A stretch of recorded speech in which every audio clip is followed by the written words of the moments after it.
بسم اللہ الرحمن الرحیم۔ السلام علیکم ورحمۃ اللہ وبرکاتہ۔ ناظرین، ہم امید کرتے ہیں آپ سب خیر و عافیت سے ہوں گے۔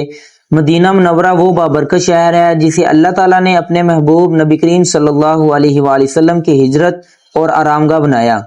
یہ وہ شہر ہے جس کی مٹی میں برکت والی ہے اور جہاں کے درختوں اور پہاڑوں کو بھی عظمت بخشی گئی ہے۔ آئیے آج ہم مدینہ منورہ کی فضیلت پر روشنی ڈالتے ہیں۔ مدینہ منورہ کی فضیلت پوری روئے زمین میں سب سے افضل ترین زمین کا وہ حصہ ہے جو حضور پاک صلی اللہ علیہ وآلہ وسلم کے جسد اطہر سے ملا ہوا ہے، اور یہ خوش قسمتی مدینہ طیبہ کو حاصل ہے۔ اس کے بعد کعبۃ اللہ اور حرم مکی ہے، سبحان اللہ۔ اس کے بعد حدود مدینہ منورہ ہے، سبحان اللہ۔